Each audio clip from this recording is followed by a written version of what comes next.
Hey guys, my name is Ryan and welcome to HitScan. To start off this week, I kinda wanted to do a bit of a news roundup as the devs have been streaming throughout the weekend, taking a lot of questions and giving some pretty interesting answers to stuff that's going to be happening to Valorant. And we will be using the answers coming from Morello and Volcano, two of the devs. They do stream regularly, so if you do want to watch them and learn a thing or two about playing a game, especially because they're both quite good, I do check them out in the description below. It's kind of cool to see devs being so vocal and also being part of the streaming community by streaming themselves, so do definitely give them a look in. But the thing that I wanted to start off with was one of the biggest complaints I feel that's come out of this week, and it has to do with the Valorant maps. This is interesting because Volcano is one of the lead people behind the maps in Valorant, but was also behind one of the main maps from Counter-Strike Global Offensive, Cache, which is the map that we're walking around at the moment on screen. The complaints about the maps in Valorant are becoming more and more common, and there's some pretty good videos going over exactly where the Valorant maps struggle in comparison to Counter-Strike, which has not only some of the best maps in any competitive shooter, but a nice diverse pick of maps that all bring interesting aspects. Valorant's map tend to follow the same formula, but not only that, there are so many corners and so many short sightlines in the game that it really inhibits a certain way of playing. I mean, you can clearly see the difference between a map like Train versus Valorant's Haven or Bind. You can just see how much more cluttered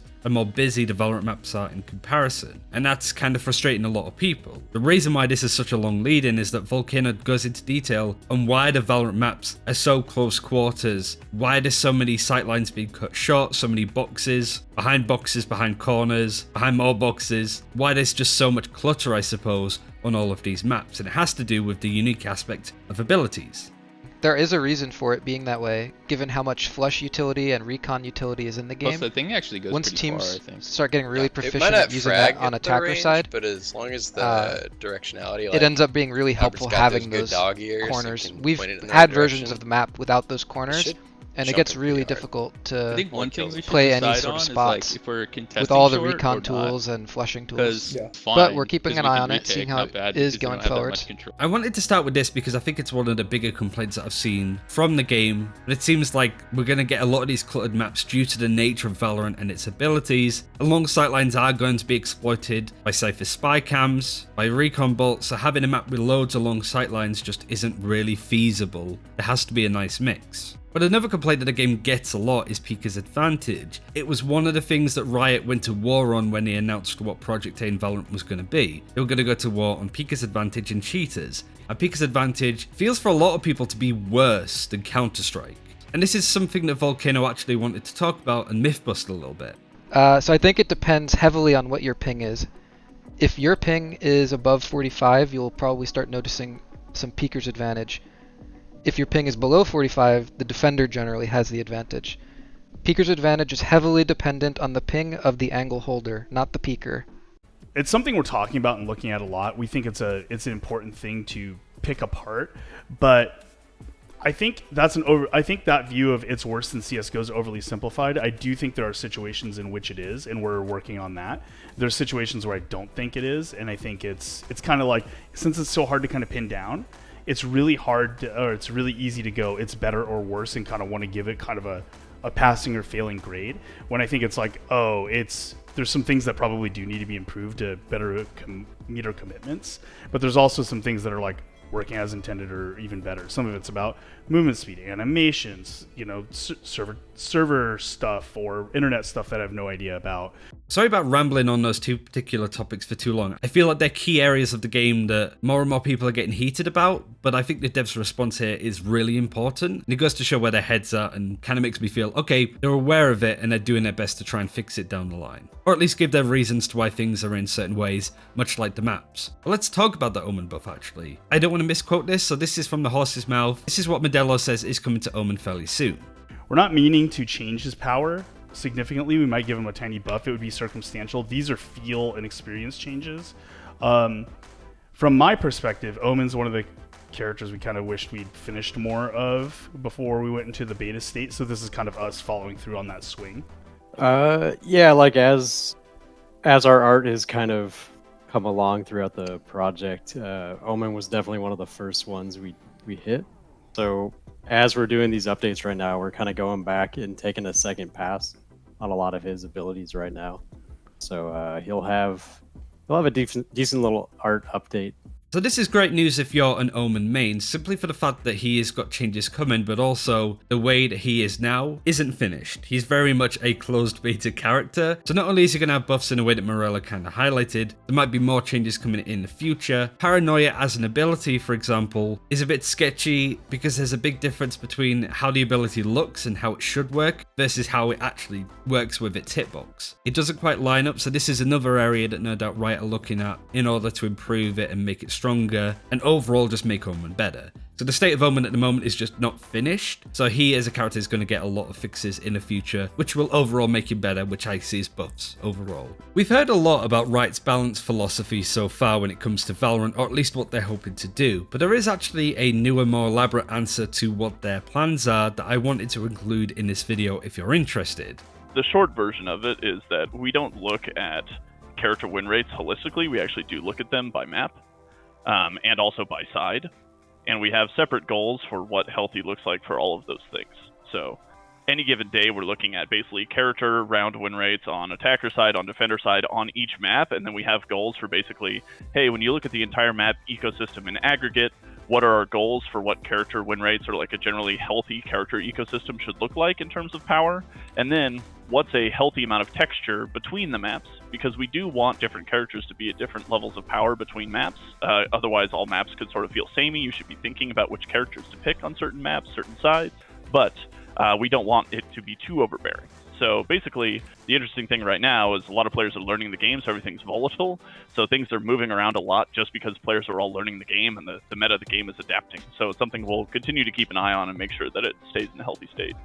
Now that we've gone over some of the balance changes and the philosophy of balance changes, I wanted to talk about the deathmatch mode. Interestingly enough, this is what Volcano said about the idea of having a team deathmatch mode in Valorant for people to warm up. So the team is interested in having a warm-up / deathmatch style mode for warming up, practicing, getting used to gun mechanics, but I don't know when that would be available. Probably not for launch, but I don't know. The interesting thing about this is that some people actually data mine that there is a team deathmatch mode in the game already. Of course, it's not going to be finished yet, it might not be finished for quite some time, but there are some lines of data in there that suggest the team deathmatch is coming in some capacity. But it's worth letting on that Riot know a little bit more about their plans for a team deathmatch mode, more than they let on. Now we're going into some smaller areas, some areas that we've heard a little bit about already, and just features that may be coming to the game sooner rather than later. The first thing I wanted to highlight is the question, why is tagging so unforgiving in this game? If you get shot whilst you're moving, you grind to a halt, basically. You are stopped in your tracks. So Volcano and Morello both weigh in on this, talking about why it is the way that it is, and if we could see some changes down the line for it. Oh, little treat. So if there's a tuning that still lets us accomplish that, that doesn't feel quite as jarring, I think we'd be open to exploring it. We're working on tagging. The only hill we'll die on is when you get shot, you will be slowed, and it needs to be punitive. That doesn't mean the tuning we have today needs to be the final tuning. I know Coleman, that's actually something we've talked about a bunch in the balance discussion meetings, is like tagging. In the last video that we did with Morello, Siegel mentioned that players are starting to keybind the shoot ability with left click, say, and then also keybind the walk button to do the same. So effectively, every time you shoot, you immediately start walking, which makes you more accurate. This is a thing that a lot of people don't like, that when you're walking, you're still quite accurate in comparison to being stood still. But this isn't necessarily true, as Volcano highlights. What do you mean? One thing that's Like if you're maybe not related to shift walking, but I backwards, think also it gets still lumped into that category is flashes you, doesn't it? To So some if you're holding an the- angle and somebody the strafes pixel out, flash, on your screen it if looks it's like they're moving, whereas on anywhere their screen at they're not. all So they're on not your actually running and screen, shooting in that like, case, even if, like, a but there's some pixel sort of that is desync showing, there, you're and I full know flash. Whereas I think we're not Phoenix pleased about flash, that you just have desync, to be, and like, there's a 90 bunch of degrees work from. that Like, is green planned flash, on you need to being be, done like, to make that better, but I 120 don't or know something. when. Not only that, there are a few other urban myths about the game, namely that players should unbind the crouch key because it's utterly pointless to have it, and also that they shouldn't ADS, like at all. I've seen people like Hiko and Mendo, I think, maybe mention that you really don't want to be ADSing all that much. But these are both areas that Volcano says that you should definitely be crouching in some cases, and here's why. It makes you have less recoil, less bullet spread, less chance for your recoil to swap directions, but you have to take the mobility Analyst by trade-off trade. there. On the subject of ADS, like I mentioned too, Volcano talks about the advantages and disadvantages for using the aim down sights. Is there a disadvantage to ADS? Well, you shoot 10% slower and you move slower, but you're more zoomed in, your crosshair follows the recoil, you have less spread, you have less recoil, so there's trade-offs on both sides. Finally, a common thing that people are asking for, myself included, is a left-handed model so you can put your gun on the left-hand side. Are we going to get it anytime soon? I know a lot of people are asking about what's called left-handed view model, so you can just swap your gun over to the left. We want them all to use whatever you set is. Like right now we don't have a setting for it. We hear the players want that. I don't know who or when we're going to do that, but I think it's something we're interested in pursuing.